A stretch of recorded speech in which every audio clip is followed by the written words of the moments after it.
Talk Podcast, episode 28. It's very somber. What's the word? Somber? What's the word? Somber. Yeah, it's kind of like that right now. Raven's out due to some personal issues. I have Brittany Hill in the building. Hey. And we managed to get Robyn Hill back in the building again, like in 2 consecutive episodes. I think that's like, I should get like a prize for that. Hi. This is going to be, I guess, a short episode. Every time I've said that, it's been a long one. So hopefully, there you go. But I think it's going to be short. Yeah, I think everyone's just kind of dealing with some personal issues. For I guess the team this last week has been kind of a difficult week for everybody, but hopefully we can manage to come up with some kind of conversation that we always have good conversation. That kind of just I don't know the answer. I don't know. How are you guys doing? Like I just told everyone how everyone was doing. It's been a long week. It's been a lot. I think it's a lot going on. For me, it's a lot going on at work. It's a lot going on in personal. It's just been a lot. Like, I feel like I don't stop until I'm asleep. Mm-hmm. Yeah. Like, literally, it's just boom, boom, boom. Like usually you come home and you decompress from work. Like you come home and we got this going, this situation arose today or arose yesterday, and then we're dealing with this, and then just passings in the family, and then just other just stuff. Yeah. Like I feel like it's just been stuff for like 2 consecutive weeks. Like like when you wake up, you just never know what the day's gonna bring. Each day has brought stuff. Mm-hmm. So it's just been a lot. Kind of feeling like, for me, it's been today. It's slowed down, but because it's been so much stuff, I kind of felt depleted, if that makes sense. Yeah. Just mentally and emotionally drained. So I'm just trying to build up. So that's me. Like I said, I don't stop until my eyes close. Yeah, I get that. Robyn, what about you? Kind of the same. We've been kind of just going through the motions this week, like up and downs, and I guess I kind of expect the unexpected type of feeling. Like you had to prepare yourself for what was coming next. Although you didn't know what. Like it was all. Everything was like up in the air, and you didn't know what was going to happen. It's been a roller coaster, for sure. Yeah, but like riding a roller coaster blind. Yeah. Like with a blindfold on, basically. Yeah, personal, work, and I wasn't even at work all day or all week this week, and I'm off till Tuesday, but still just felt long. You said you had like a 3-day work week. Yeah, I had a 3-day work week, but and it it's still felt like long. a full 5-day work week and a 3-day work week. Even everybody in my job felt the same way. They're like, it felt like 2 weeks in one. Like, so I wasn't the only one feeling the same way. So yeah, it's just me. And you, Calvin? So sorry, y'all. No, I've been good. Like I've been alright. Work's been tough, but this is actually gonna like kind of go into something that's annoying to me about when people like can criticize the podcast, or people who DM me daily about advice about the podcast. I don't follow through with certain things, right? Because we all are going through personal stuff, right? Mm-hmm. This is not easy. Mm-hmm. It's not easy to do this consecutive weeks, regardless, right? You're a mother, you're a teacher's aide, like I'm working, like there's just Raven's working, like there's just so much like to do within a week, and the fact that we're able to do this consistently is tough. Mm-hmm. Yeah. Right? It's not easy, right? And it sounds crazy because everyone has a podcast allegedly, but like no one's doing it consistently. Yeah. And it's very difficult to come in here and just put all of what you did that week mentally, kind of push it to the side, and then just focus on the podcast. It's difficult. Yeah. I think it was 2 episodes ago. It was like 25. Or was it 24? Whatever the episode We're on 28, I wasn't on there. Okay. right? So there was an episode when I wasn't on there. It like I didn't have a problem with being on camera or like talking, but I was just like, it'd probably be best served if I didn't, right? And I think that's what Raven's dealing with right now. There's ebbs and flows like to this. Like it really just is it's a difficult thing to do the podcast, knowing you have to try to be enthusiastic and you have to try to be something that you're not feeling at the moment. And I appreciate both of you, Raven, Robyn, for being on here for the second consecutive day, like our second consecutive like episode. Like it's tough. It's really tough. And like for anyone who asks advice, like at this point, I think Raven had shared something from like over a year ago. We were on episode 14. None of those episodes exist in this 27 or 28. Oh wow! Like we did a lot of work. Like it like we literally tried everything we possibly. We did Zoom. We did everything we possibly could. And I think maybe one or two episodes from that batch might be involved in like the podcast now, but not a part of the 28 that we've done. Gotcha. So yeah, I mean it's difficult. Like my best way to explain it's difficult, and you don't know it's difficult until you're 27 episodes in or 28 episodes in, and you're like, damn, life happens. Yeah. So like we do it once a week, right? We're like 6 months in now, 7 months in. And it's like so much shit has happened within those amount of months, right? And we still come in here and we still try to document how we're feeling, but also still try to be as real and honest with everybody that's in the room. And I think that it's really dope that we have that ability of like I can reach out to y'all and be like, yo, I'm really just not feeling it today. I'm gonna make sure the podcast happens. That's my job. But like you guys also being able to be like, I need to take some time. I'm gonna step away. You know what I mean? And are still trying to at the same time figuring it out. So yeah. I was gonna say something, but I forgot.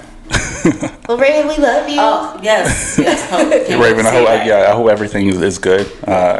We do preach mental health here. At least we try to. You know, I'm not probably the best advocate for it, but I mean I believe in it. So I hope everything's like good with you, Raven. We'll see you back next week, hopefully. If not, we'll see you back the week after. Whenever you're ready. But yeah, that's what I was gonna say.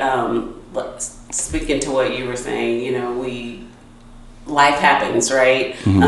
So even in this space, like even having an episode like today, I feel like people can relate. You know what I'm saying? So even coming through, like, because sometimes, you know, we just gotta push through. You know, take the time if you need it for sure. Like, definitely want to speak to that and encourage that.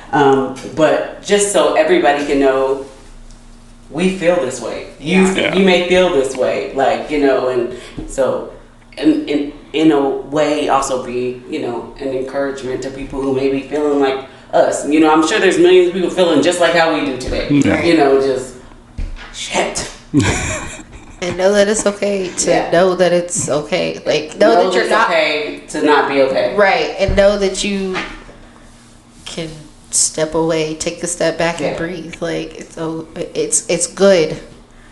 You don't owe nothing to nobody. Like there is not, like, even if we were pulling in trillions of views or whatever the case in the future, we're going to be doing that. When we start pulling in well, that happens. Just know that we're going to keep the same energy. Yeah, absolutely. And I'll never forget, man. I had to be maybe 22 when I worked in San Antonio. I remember I started working at this preschool, and one of the preschool teachers that was leaving, that was training me, she said, look, if you need to take a day off, take your time. Take your days off, because this job will continue on. This job will not close its doors if you need to take a day off. So that has stuck with me forever. And let me tell you, if I need a day off, I take my time. You know, if God forbid, if something happens to you, right, and you don't go back to that job, they are still going to continue on. They'll probably have a job posting the same day. Probably. So I'm Same hour. Same hour. Yeah, I'm such an advocate for take time for yourself because, it's so important. So important. She told me that at 22. Let me tell you, I do like to roll over sometime at the end of the year, but best believe it, I'm going to take time throughout the year. I'll tell you what, I got sitcom left. Well, let me schedule an appointment. Let me go check my eyes. I'm taking my time. I'm taking my time. Go check your eyes. Check your eyes. Check your eyes. Go to the chiropractor. Whatever you got to do. Whatever you got to do. And I think one of the biggest physical examples of that was when that snowstorm hit, right? And people still tried to make it to work with fear of losing their job. Yeah, that's crazy. And they were going to a restaurant. Yeah. Or they were going to a job that, and not shitting on jobs that pay $10, but I'm kind of shitting on jobs that pay $10. But they were going to a job like that, and they risked their life to go get their $10 an hour and pay for their bills. So that was, in my opinion, one of the biggest examples. I was in New York at the time, but I saw everything. Yeah. Those big ass. There were so many big pile-ups. Yeah, accidents of people just trying to get to work. I was not going nowhere. And a job that expects you to have done that in that moment is probably just not a good job. And if they are a good job, they probably should have had someone in the room be like, you know what, let's figure some shit out. Yeah, or if it's something that really needs you, like hypothetically, let's say healthcare, right? Because still hospital babies, you can't predict when a baby's gonna come. So right, people could go into labor and stuff like that. So you have to have staff. However, in situations like that, it should be get here when you can. We'll do what we do. You know what I'm saying? Yeah. But if you don't get here, you're fired. Yeah. And the thing is, I feel like a lot of jobs, that was the truth, but they never explained that to their employees. Like a lot of those instances were they didn't get to reach out to that person directly quick enough. If you're at 8 o'clock and you're also, as the manager or boss, waking up at 8 o'clock and they got to be there at 9 and you got to be there at 9, you don't get to go ahead until 9:05 and they're already trying to get there at 9, and just not to lose a job. It sucks. I've definitely been there. I can remember working at the preschool, and I was working with infants at that time, and I think I started feeling sick, and one of the kids there had pink eye, and then another kid threw up in my shoe, and you could just tell I was out of it. One of my coworkers finally told the kid gotta go. You keep the shoe. The kid gotta go though. You know what? First of all, we knew the little girl had pink eye, and her mom was like, "It has allergies." Let me not get started about that. The little girl was so precious though. Anyway, I don't blame her. I blame my mama. Anyway, but my job, or admin came to the front or to my room, and they told me, "Okay, go home, go change, and then you can come back." I was like, this little kid just threw up in my shoe and I feel ill, and you want me to come back? I got my car and I was like, I'm really contemplating about this job at this point. But then they called me and they're like, you know what? We got it covered. You just go home. I was like, I probably wasn't coming back anyway. But just that thought of them seeing an employee and not giving a damn about that employee at all. It was just shake it off. You'll be fine. But take your time. And it's stuff like that, in different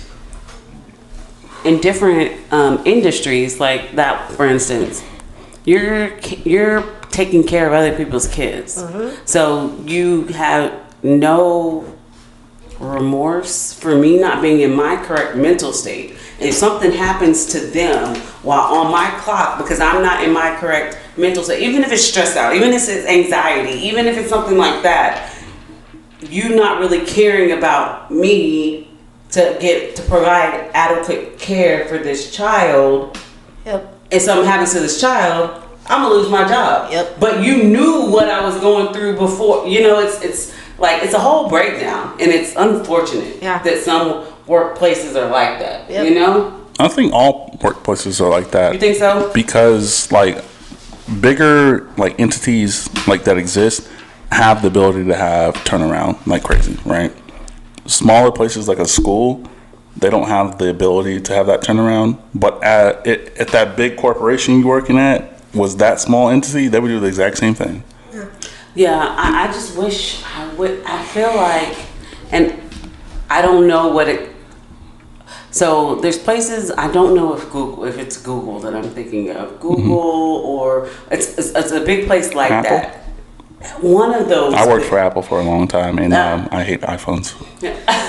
But they have like Zen rooms where you can just, if you need to get up and just go take a whoop. They have a whole like area, you know. I'm pretty sure it's Google that I'm thinking of. They say that though, like even Apple, like they have rooms just like that. It's like a dark room. You get like one of those really big beanbag chair things, and you get to just or the gym that's in the building. And they'd be like, do that on your break, do that on your lunch.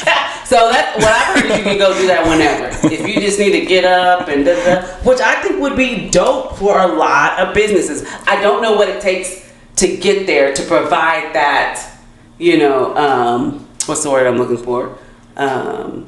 Style of like that luxury or you know what it takes? It takes a huge building, like a building or money or what? A structure big enough to an entity big enough for that to happen, right? So you're expendable, right? Like they'll preach that you should be able to relax and things like that. But they also have in the back of their mind, like, if you relax too much, we can fire you. You know what I mean?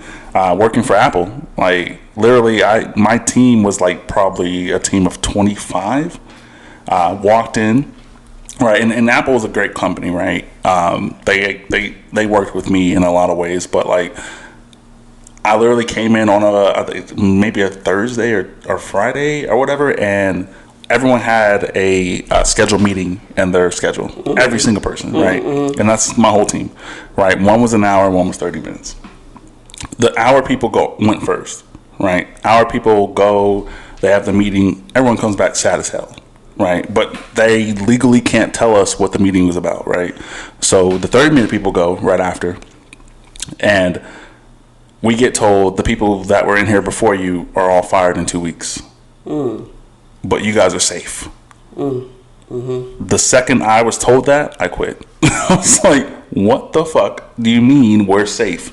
Because if you're going to fire them, and it wasn't based off of metrics, it wasn't based off of skill, it was just a random thing, right? They just all got fired right then. And they got the hour to grieve versus the 30 minutes of them telling us, yeah, you guys are good to go. So go back to work, you know? You get an hour to hear you're fired and you got to get right back to work. So yeah, these industries, like they don't really care, and I think that's now really showing at a high level. We went to HEB, right? There's nothing to stop. It's been like that. I know the last couple of weeks. Yeah. There's literally nothing, and I get it now because like, although HEB is a great company, I support HEB at a high level. My mom's been working there for 30 plus years. Great company, but the lower level, like entry level jobs now don't even make sense to entry levels now. They're like 12 an hour. Like I go somewhere else, get 15, 16, 17, 18. Like, why would I do this? And risk my life? Like, why would I do this? You know what I mean? So it just sucks. Like the industries that we all work in different industries, but it's still an industry that actually works off the same metrics, right? Money. Right. It just sucks, and it's weird to me. Sorry, my brain was like mentally in an interview at HEB, and they're like, "Why should we hire you?" No, why should I work for you? Right, we should start asking that. Why do you need me? What do you need me for? And you posted the application. I mean, you posted the job. You needed help. I came to you. Look, this much is said online, but let me tell you what this job is offering. So can you match it? Like that. And people who are making money can do that.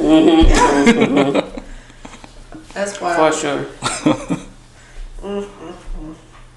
Well, but I also heard there was like, the mom was talking about there's a food shortage too, so I don't know if that plays a part in all these. There's a bacon shortage. I heard, and I saw that bacon is like skyrocketing in prices Yes. too. I was like, look, this is why I And don't fuck with chicken. bacon anyway.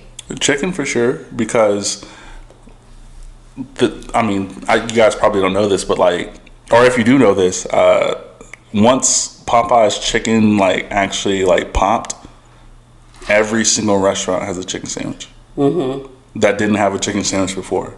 Yes. And who do you think is going to get to the man of chicken first? The grocery stores or the food chains? Yeah. Wingstop is like a chicken place. They can't even get chicken wings. They got to switch to thighs. That's crazy.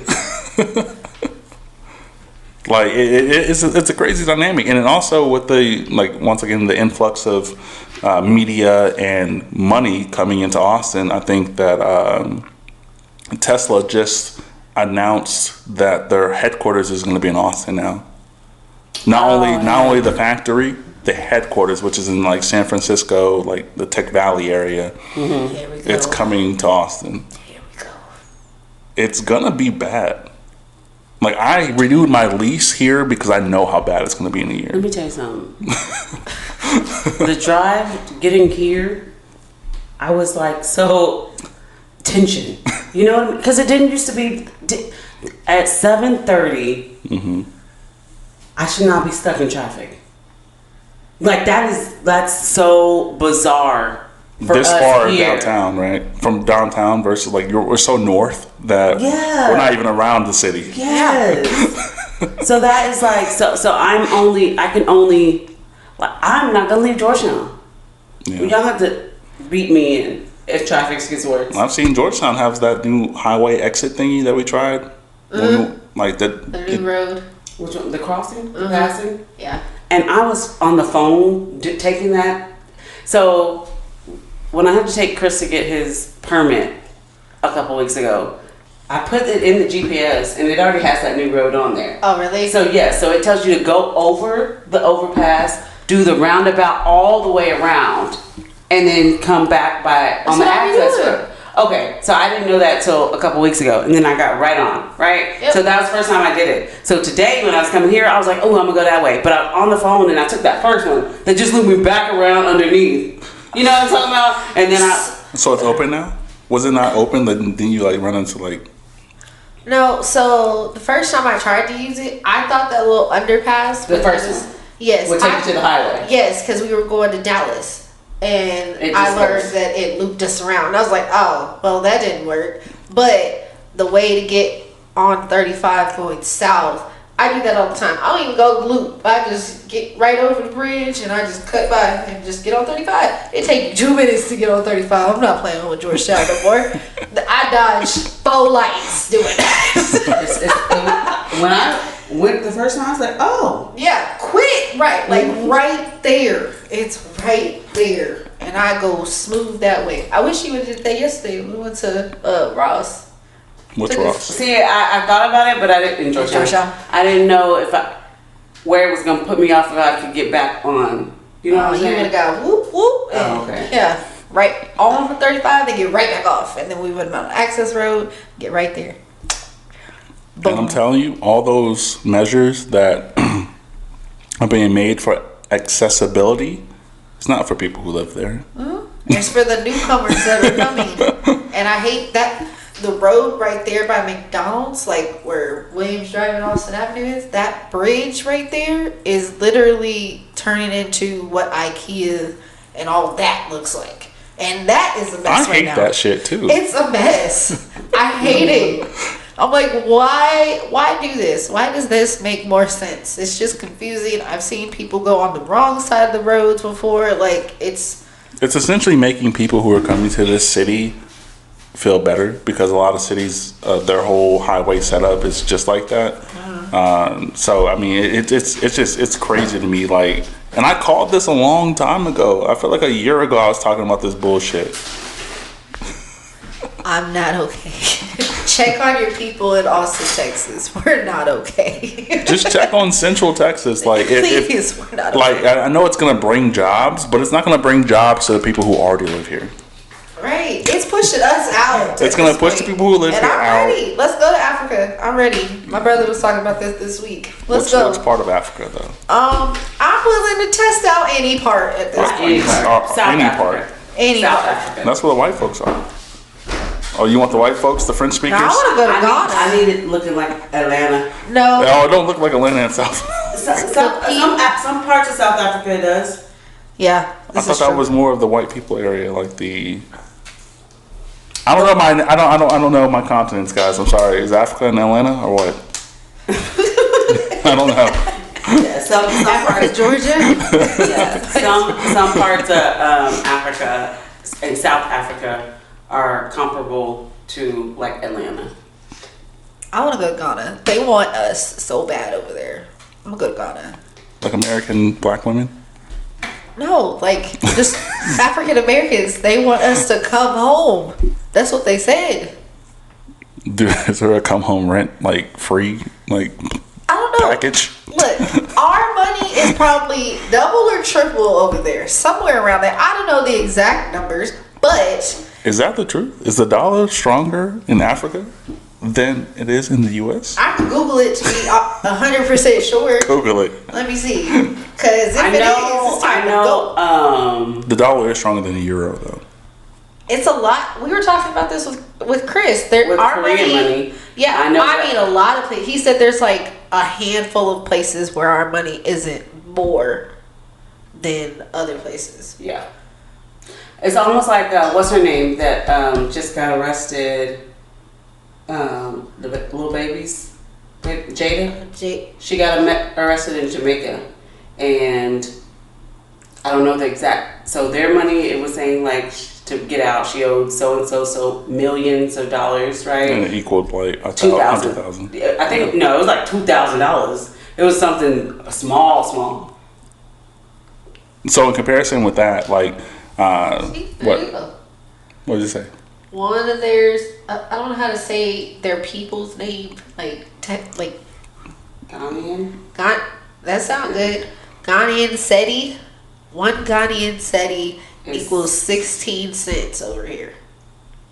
Well, that doesn't necessarily mean our dollars are stronger, right? So if someone is equally rich over there as someone here, that just means they have that multiplied.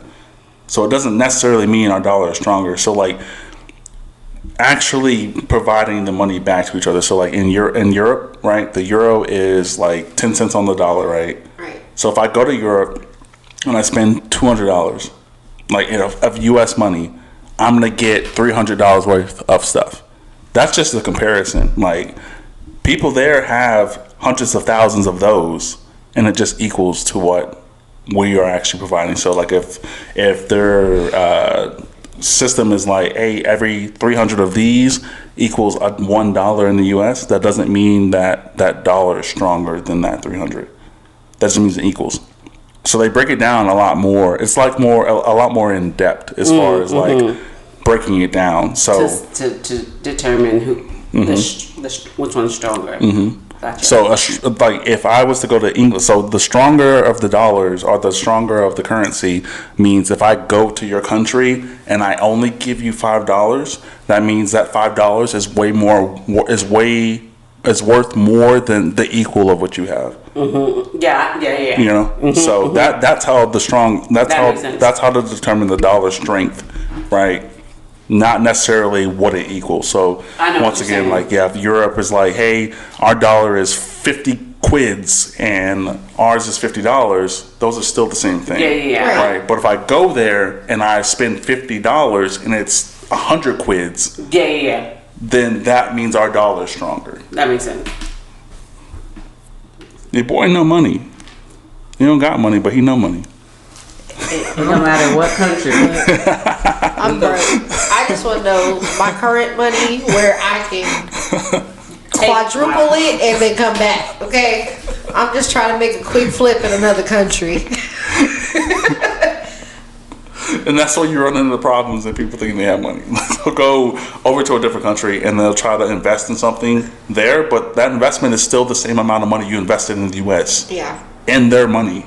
You didn't invest any more than you could have done here. But I know people, I mean, I don't know if it just takes you living in that other country to live the lifestyle that you want. I don't know if you necessarily can bring it back. Just like that one dude in Houston that had that studio, and he was talking about how he lived a life outside this country and he had this many cars and that your friends, it was your people. Joe? No, Light Bright, the one I didn't like, his friends. They're from Dallas? Yes. Oh, Remember the one yeah, that stayed yeah. in Houston? Yeah. And he had said he I lived. don't like him either. You was around them. You had us I mean, he around wasn't my friend. He was at the party. But his friend, I think I had a conversation with him on the patio, and he was talking about the life that he lived or whatever. He had this many cars in this country, and he had this kind of place, and this, that, the third. But now he's in a whole studio in Houston. Not shitting on him or nothing, but I'm just saying, like, I don't know if you can go live that lifestyle in other countries. You know what I mean? Mm-hmm. No, I mean you can, right? Mm-hmm. So the amount of work that's provided in different countries equals different pay. Right. So if you go to a different place and you're doing the same work, so that's a different thing than currency, True. right? Right. So if you go to a different country and you sit there and you work, you'll get paid differently than you would here. So say he was doing the same thing. Let's just pick a random. I know he was a professor. Okay. So yeah. Absolutely, and that makes sense, right? Because like if you are a professor in the U.S., you're gonna make a certain amount of money. Like it's basically like the NBA is a salary cap, right? If you go to a different country and you're a professor, they might pay you more based off of what you know. So a lot of the food people I really follow were professors, were teachers in the Asian countries. They make way more money versus being here in the U.S. than they would have in Asia. So if you're in Asia and you're an English teacher, you're going to make way more than an English teacher in the U.S. because everyone knows English. Oh, that makes sense. Yeah, you know what I mean? Absolutely. And the same thing with teachers, right? Like if you go to a different country and you're able to teach something that traditionally people don't know how to teach, you're going to make way more money than teaching the same thing.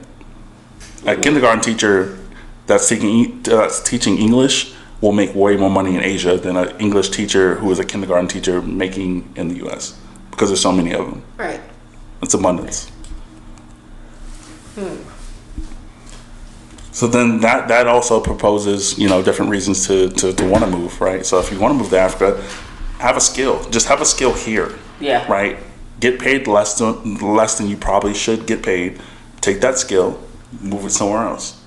Right? Because a lot of people forget, like, America is the capital of entertainment.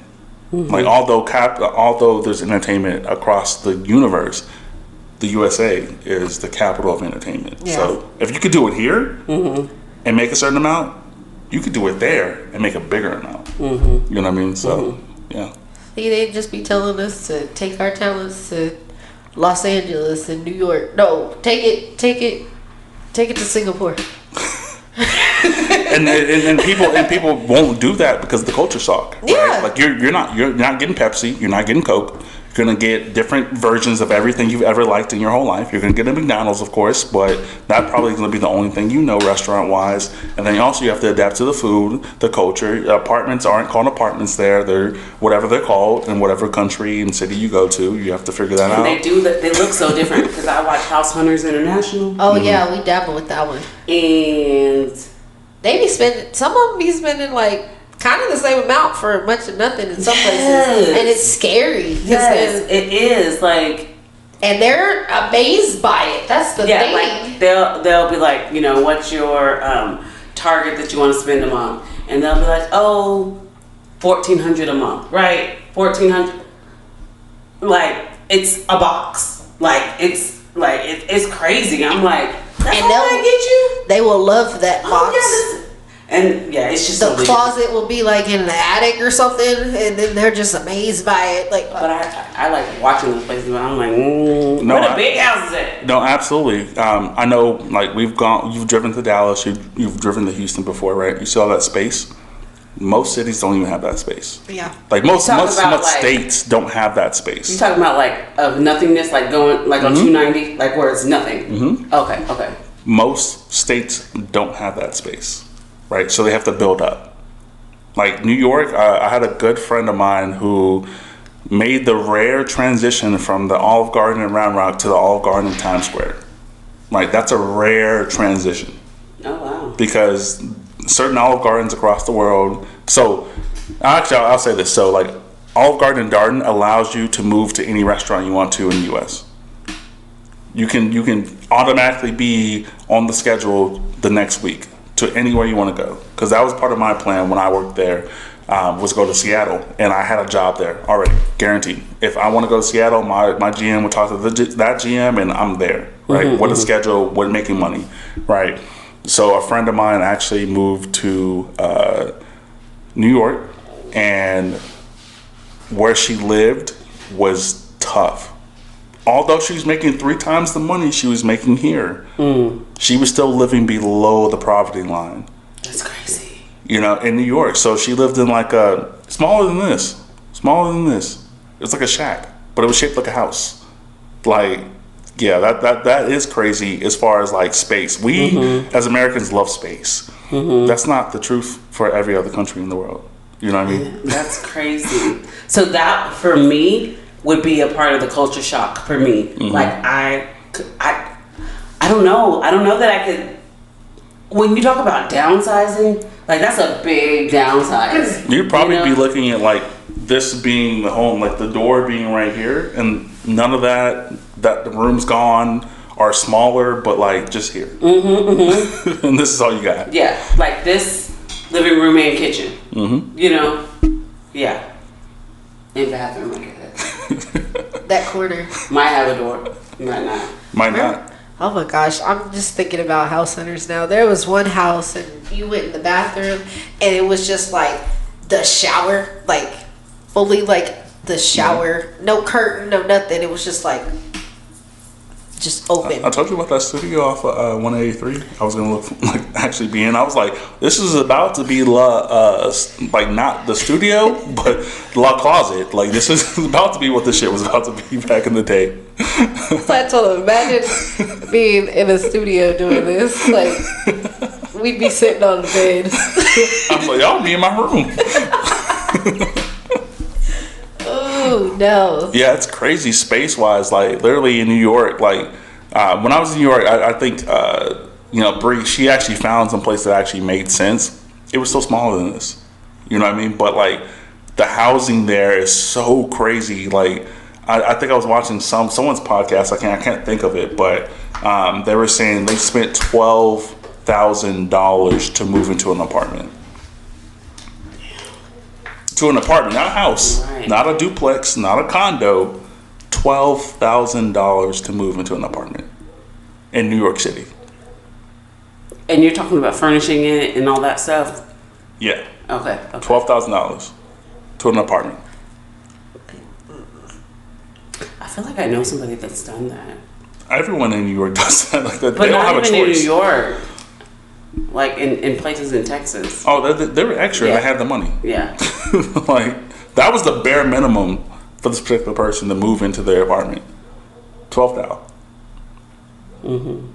Like just put that in perspective. Like, are we Asia too? Like, cause my money don't look like that. It don't even make sense. Like, Yeah. you can't get paid like that here. No, I'm literally thinking that like just the difference between one area, just North America. Not even just the United States. We have such a different like demand just in between states, and it's wild.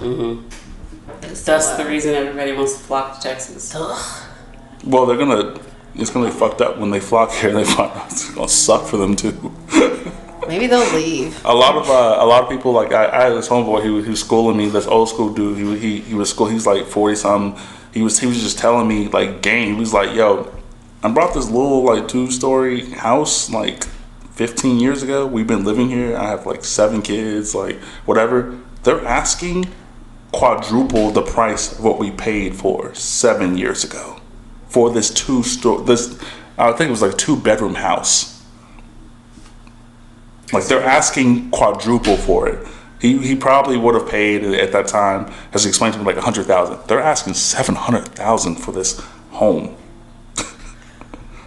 He owns it now because it's been the 7 years, and he paid that back eventually Right. with his wife. Right. But like they're asking $700,000 for it. And that's just the asking price. You get the ability, once someone wants to buy your house, to negotiate. If 7's the bottom, you probably not gonna get that for at least 1 mil. Yeah. And he's like, I don't even know what to do. Like, I don't even know how to react at the moment. Like, Jesus Christ. And that's just because it's in Austin. Austin homes are like going crazy right now. Yeah. And then for the most part, all these houses, Austin or even the surrounding areas, 9 times out of 10, it's going to either get demolished and rebuilt, or it's going to be remodeled. Like a whole gut job if the foundation's right. Like, they're spending that much just to get it, and then they're going to spend even more to make it to what they want it to look like. And I'm just like, maybe I was born in the wrong state. Maybe I was supposed to move here like after. Like, I was supposed to be in another state and bring that money here. See, that's what I'm trying to do. And I can't do that. I'm trying to take the money I got now and take it somewhere. Somebody teach me. Tell me where I need to go. Yeah, it's crazy. And we can even jump into a different topic. It's continuous. It's crazy. It really is. Like, I want to say I looked up. Zillow? No, not Zillow. The top cities for relocation. Austin's probably like in the top 5? No, actually, during the pandemic, Austin's not on this list. This was created in April of 2021. Boise, Ohio. Ohio. Boise, Ohio. Odhio. Wait, no, Boise, Indiana. ID is Indiana. yes. Boise, Indiana. I don't even know where I got Ohio. I'm out of it. It's been a tough week, guys. Yeah. Boise, Indiana is the number 1. I didn't even know Indiana was popping like that. I mean, any city with like growth population ability is popping like that. And then Tennessee, Johnson City, Tennessee, Knoxville, and Chattanooga take 2, 3, and 4. We went through all 3 of those cities. We actually stopped in, I think it was Nashville. It was either Memphis or Nashville. Like on our way to New York, I think we stopped in one of those cities, and we had to go through all of them. But I mean, from what we saw, or what I saw, it's a normal city. Oh, yeah. I feel like those are growth projections. Yeah. Like if you move here, you'll probably prosper more than you would if you move somewhere else. When you went through those cities, is it kind of like?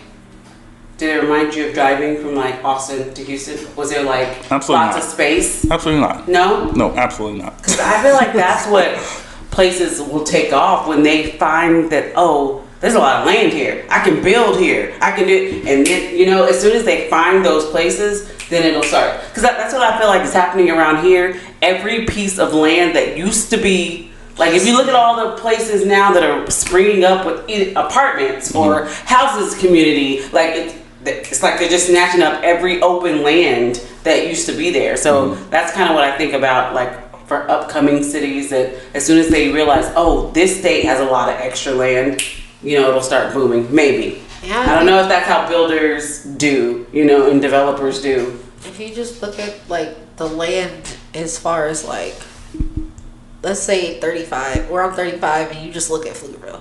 Like all of that off of 35 just was just land when I was a kid. Or off of the toll. I always forget that 45? shopping center. What's that shopping center? Stonehill. All how that never was just lived land. there. None of that. And they are there every weekend. Fun fact before I get into explaining that is Hendrickson High School was supposed to be a prison. No way. And it's designed to be a prison. Really? We're going to Hendrickson tomorrow. Going to the football game. Going to the football game. Yeah, the school that was supposed to be one of the most like Texas maximized prisons, but the plans changed.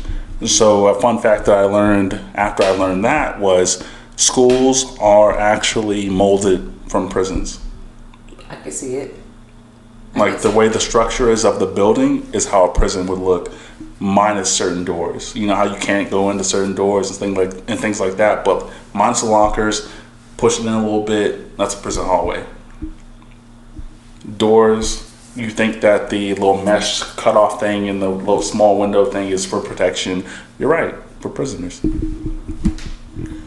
Makes sense. I wonder if it feels so gloomy in the hallway sometimes. I'm just like, Did you have the hex when you went to school? yes, the hex existed when I was there. Oh, okay. And I hate that they got rid of that. Yeah. I used to get, they told me the first year that I was there, you're gonna get lost in it. And I was like, whatever. We had a hex in the high school. It was a hexagon. And then It wasn't even the center. It was like it was off off to the side. It was a hexagon, but then it was also had another hexagon, right? Because there was like a hallway to go to the outside hex. Oh, there was like, It was you like- had a hexagon shape, there was like a hallway this way and a hallway broken out this way. But not the whole thing. No. But there were classrooms on the inside of it and there were classrooms on the outside. Yeah, I kind of like the hex. I like the They don't hex. have it I don't anymore. remember I think most schools are built that way. Like at least the original schools.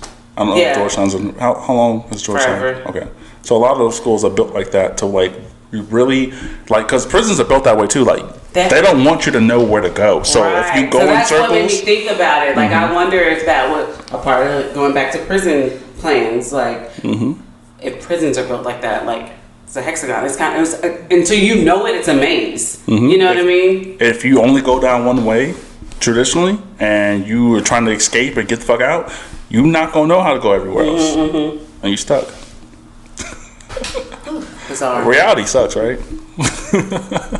When you, I think it's when you become of age and you start like realizing shit that you didn't know, and it's like that's fucked up. A lot of stuff is like fucked up. Absolutely. You know? I say that shit all the time. Like shit just sucks. That shit is fucked up. Like really? Yeah. I don't know. That's all I got. There's Yeah. a GIF that's like that. It's like, it's my favorite GIF. Shout out to Lex. And you see, I completely forgot. You guys were talking about something like right after that too. I completely forgot. Stonehill.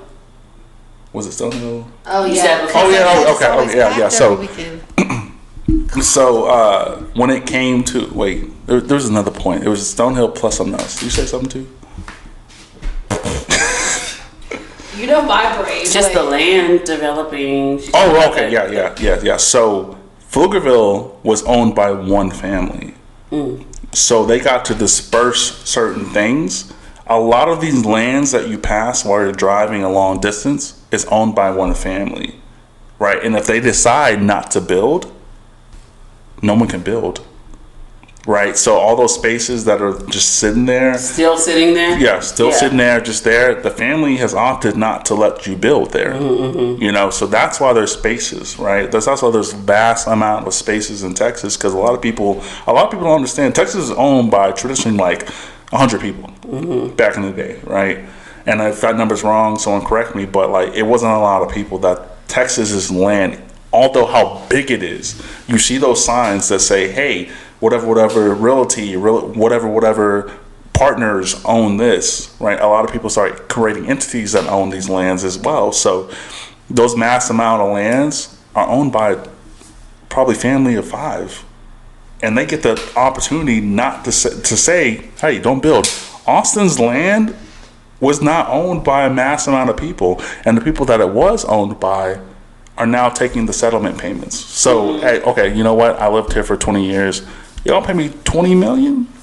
You gonna pay me $400,000 to leave? Or like the grandkids or the kids or those are usually the ones that start to sell. You know. Exactly. And within the city, like that's happening. It's a fire sale.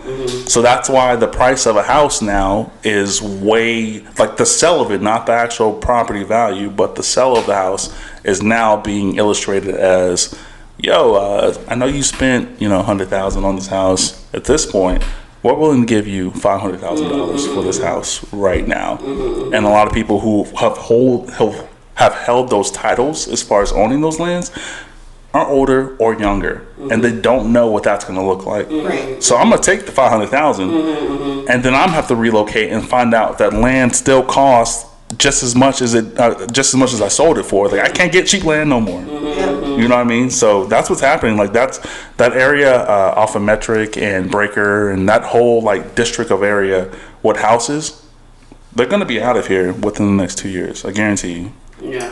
And it's not going to be their choice either, because a lot of people don't own their land. Yeah. Like whether you bought that house, you don't own the land the house is on. Mm-hmm. You originally lended it, but so whoever sold it to you lended it to you, Mm-hmm. and then that person who lended it to you now is a part of the state. So now that house is not yours anymore. Right. You're not gonna have a choice. They're gonna pay you, of course, because it's still a property that you actually bought, but you don't own it and you can't stop it. It's crazy. People don't think about that stuff in Austin because people see it as like a metropolitan area, right? But it's not the truth. Like, there's North Austin, there's South Austin, there's East West. Like, there's different areas of Austin that you don't see as that, right? And now they're gonna make it that. They're gonna put, like, you can even go to like Burnett Road now with the stadium, and you see all those buildings being built and shit like that. That looks metropolitan like crazy, right? Yeah, for sure. It looks like you're downtown. Yeah, for sure. You know, and that's how they're gonna like weigh everyone out of here. It's crazy. Sucks. In traffic. The traffic's gonna suck even worse. It sucked that day we were on Burnett. Yeah, we had. Right after the game. Like, why are we here? It might have been before the game because I don't think the game was that early. They were walking away. There were some recently, like what? How early? Like 4?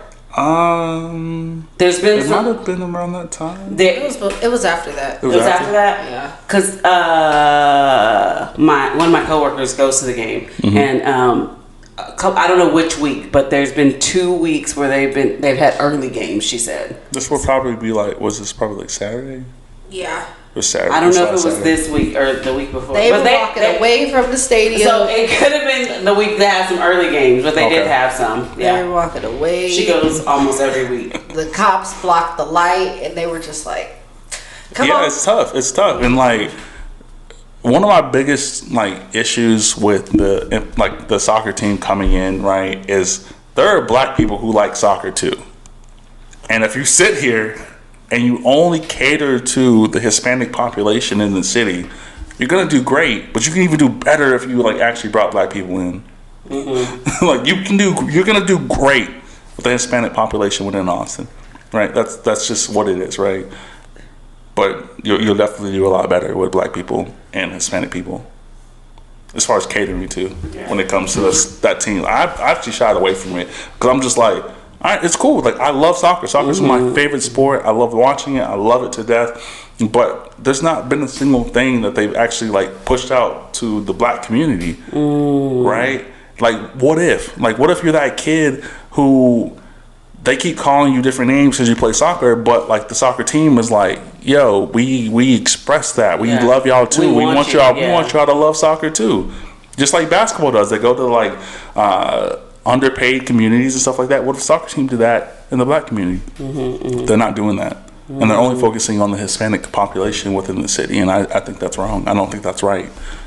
Like, for the entirety of the city, if you're gonna have, if I'm me being black, has to wait in traffic as well, just like the white people, just like the Hispanic people, just like any other culture within the city has to wait the same. You should be catering to all of it. Agreed. Calvin said, every time we go by or we see a group of people supporting soccer, he's like, I still ain't seen no other black person wear a jersey. Every time we in that situation, he's like, I haven't seen one. I'm the only one, which is true. Absolutely, like they should still express like interest in the city. They found a market and they're gonna stick with it. And I mean, that's cool. Like, once again, I love my Hispanic friends and people. When I mean Hispanic, I mean all, like El Salvadorians, Mexicans, Cubans, like all of that. Is Cuba in Latin America? No, right? Yeah. Maybe off the coast. All that. Yeah. I love all that, right? And I'm here to support them as well. But I just don't see a push to support the black community with that. And it's a pro sports team. What if it's like a ignorance type of thing? Like, I'm not. Well, the only reason I say ignorance on whose part? well, Sports team. take my mindset, right?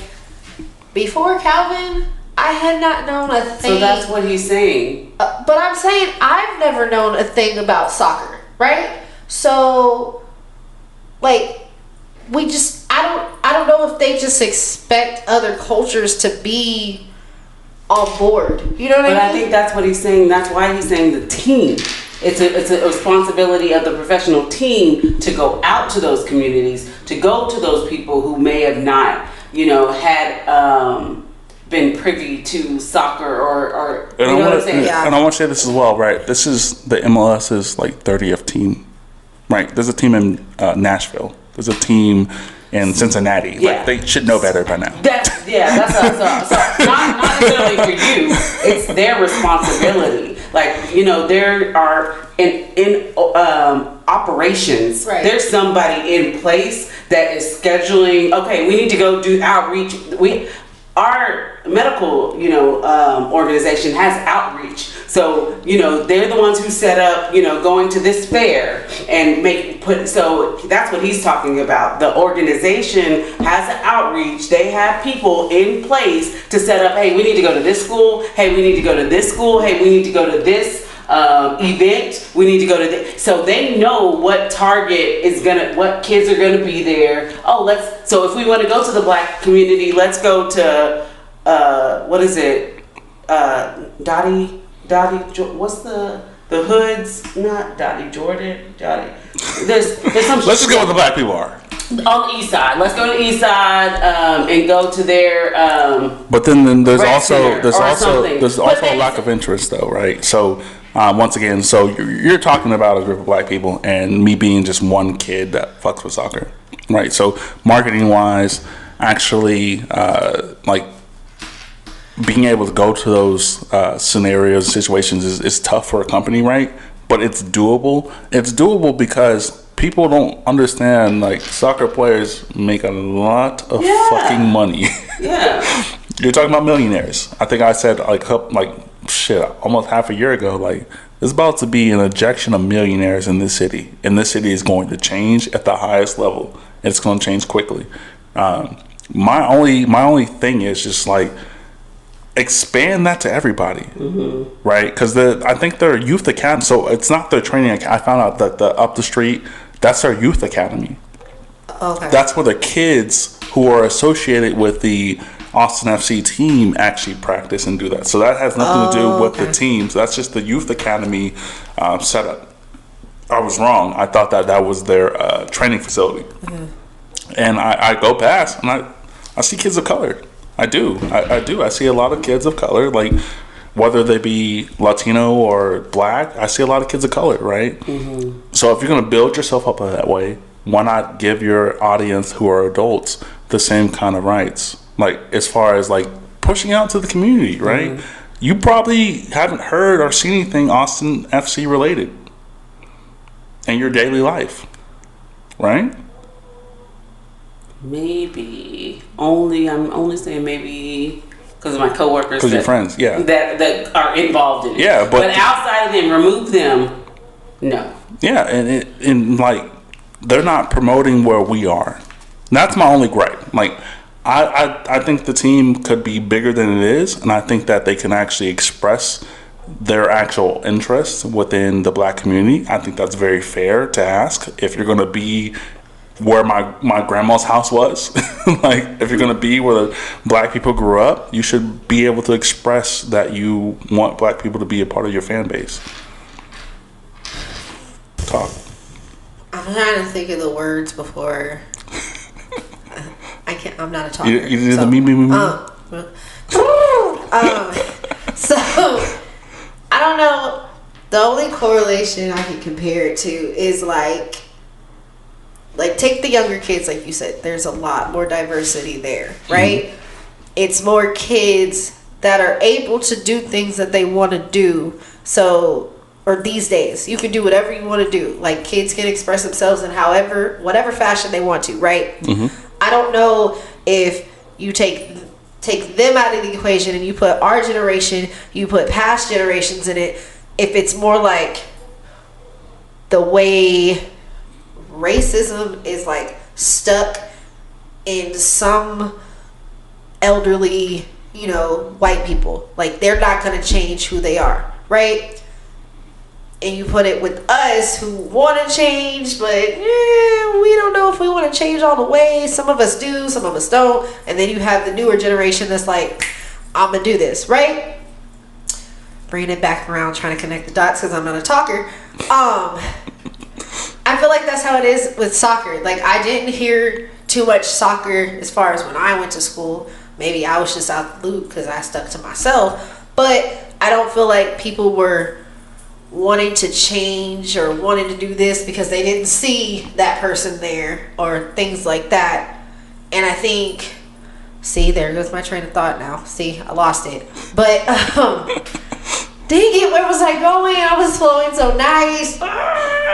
No, I get it. I think that you're responding to our generation and how they're marketing to us. Right. That. Look, you got it. Hold on. It's almost there in my head. I just don't know if they would want to go backwards and try to get people of our age group or older that are not white interested. You know what I mean? You have kids that are interested. But the thing is, they did that. That's my only gripe. Like, they went in and just only homed in on the Hispanic community.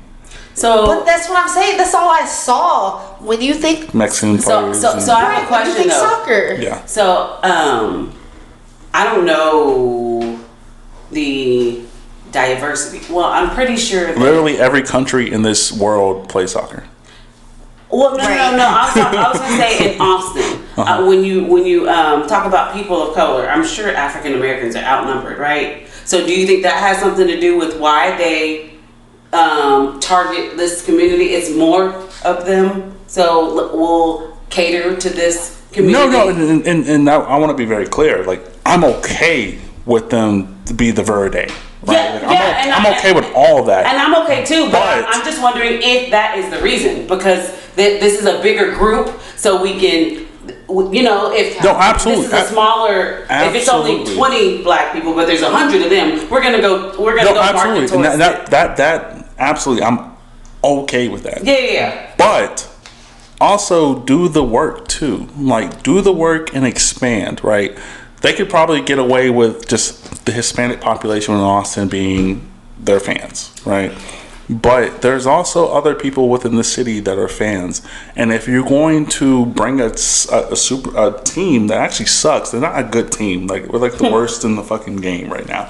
Like, they're not good. And charge every single person $300+ or $100, unless you're a season ticket holder. Like, you should still try to look into the parameters of the black people, right? Black people we all know, right? Black people see three things allegedly: the dope dealer, the ball player, and the player. Like, that's usually what we're broken down to as far as like how we grew up. Like, those are the three things. Add the soccer player. You have the opportunity. I'm very confident that Austin has way more black people than majority of the soccer cities in the MLS. I'm very confident. Do that for us too. So now people in Austin can sit here and be like, "Damn, I want to be a soccer player, an NBA player, a player, or I want to be a rapper." So you know what I think it comes down to? I think it comes down to, if we want something, we have to do it as the black community. Nothing is going to be given to us. You know what I'm saying? Because just break down, the three things that we see, and that's it. Like, when do you hear us telling our kids, you can be anything that you want to be, but they don't promote, you can be the president. Exactly what I was, that's word for word what I'm saying. Okay. You can be the president. You can be an astronaut. You can be Steve Jobs. You can be, you don't hear that. You know what I'm saying? So I think, all bullshit aside, I get what you're saying. I get your frustration. This has been our life for as long as we've been in America. So if we want to, it's going to be the black community is going to have to say, hey, we've got a professional we've got a professional soccer team. If you want to be a soccer player, let's go to a game. Let's let's go to the Boys and Girls Club and take these kids over there. It's got to be us. We're going to have to do it. And the thing is, I don't want to say another, like, once again, I want to explain that I love the aspect of us having a pro team here, right? I love it. I've dreamed about this my whole adult life, like having a pro sports team that matters. I didn't see this being the pro sports team. I didn't see this being only directed towards the Hispanic culture. I just didn't see that. I expected them to be like, oh, we about Diverse. to go to 2-4. We about to go here. Our soccer players gonna explain to you that they make money too, and now you as a little kid, you can make money as you play soccer. If you work hard enough, you don't have to be a rapper, a basketball player, or a dope dude. Right? You could be a soccer player too, because they make money too. A lot of the stipulations is soccer players don't make money. Like, but that's not the truth. They're still professionals as well, right? And it's that's what really truly frustrates me, and that is really what like my gripe and my energy is against it, because I love it, but I hate it at the same time. Yeah. It's frustrating. Like it's really frustrating because we've waited so long for this. Like, and I'm pretty sure there's black people within this in the community that have waited this long for it, and it just sucks. Agreed. It sucks. What you thinking? I had a question, but I don't know if my question makes sense. So Ask it. if we step back from Austin and we look as far as the United States goes, do you think the United States' love for football has anything to do with soccer? Like, as far as like not pushing soccer as much like it's other countries, because you said like all other countries play soccer, but our soccer is like a second sport to us. You know what I mean? Third, fourth, 15th. Yeah. Right. Like I would put it in Football, fifth, 'cause basketball, baseball, hockey, Yep. soccer. that's what I'm saying. Like, we don't push soccer as hard. Like, I don't know. That was one of my questions. I had another one too, but I can't think of another one. I think that the ends meet the means a lot quicker in football. So I think that you have also the equal. So football players will be able to attest to this. Like, a football team has 30 players, 30, 40 players, right? You have your practice squad guys, you have your minimal contract guys, you have your subs, and you have your starters. And basketball has 15 guys on the bench. You have your 5 starters, and you have maybe 2 or 3 players who are making money, right? And then the rest of them are contracts and small contracts and things like that. Then you have hockey. Hockey is a guaranteed sport as well. Actually, baseball is a guaranteed sport, and there's no salary cap. So you can make as much money as you bring in, right? And then you have soccer. And people don't understand what soccer contracts look like. Soccer contracts are the equivalency of basketball contracts. Like, you can make just as much, right, if you're a star. Right. And then every player after that makes less. So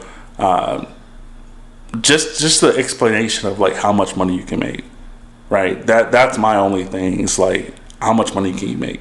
Because the kids want to know, how much money can you make? They look at they have an example. They have LeBron. LeBron is what, 50 million or whatever a year. Steph Curry is 50 whatever a year. Kevin Durant is 50 million whatever a year. And then you have a soccer player who makes maybe, I'm assuming the best players in the world, or the highest level players in the world, make 50 million as well, right? That's not equated to our community. Like, that, don't even talk about that. You never even heard a soccer player making money. You just thought that was for fun. You just thought people played soccer for fun, and they were never going to get paid. So that's what's difficult. So, I remember my next question. So, do you think, because it took, if we go back in time and go to history, it took Jackie Robinson to open the door for baseball. It took, different black people to open the door for football and hockey and things like that. Do you think it'll take the black people that are currently playing soccer right now to be able to open that door and say, hey, y'all can do this too? Because that's the only way I can see it happening. Like, as far as the diversity being let in, the ones that are already there now have to be the ones to say, come on, it's okay. Yeah, absolutely. But we've had those black guys. We had a Freddie Adu. We had we've had black athletes play soccer at a high level, and they weren't marketed. You know, like we had really talented black soccer players that existed that played for the U.S. national team. Another thing is, this stadium is so new that all the U.S. national team games are being played here now, right? And it's annoying. That's annoying too. I have a lot of annoying things that have been annoying me about the soccer team, but no, it won't take it. With soccer, it will not take, or it shouldn't take, a black athlete to be at a high level, because there is a trillion black athletes who play this sport at a high level. Unlike baseball, it was like Jackie Robinson was like the most athletic guy in the group, and it was like him and 40 white people. Right. It's not the same. You're playing against the world. You're not playing against your individuals. You know what I mean? So like, no, for sure, without a doubt, I don't think soccer wise it would require a Jackie Robinson type player, or maybe not like at that like high level, but like, are there somewhere that can market it. that if it has to be, you know, across the United States, or if there's a black person on the team here, right? Like, Yeah, there is. He's black, but he's not American. True. You know what I mean? Like, so that's like, there's always mentions into this too. Like, soccer is a game that's played worldwide, right? So there's mad black people or African people across this universe and this world. I believe there's Africans on Mars too. You know, we'd be jumping, we'd be crazy. We're there. But like, there's just mad like African American or Africans in general that exist, right? So do I think that an African person has to come here and claim the U.S. to win and be that focal point? No, absolutely not, because this game is a global game. Football is a U.S. game. Baseball is a U.S. game. Soccer is a global game.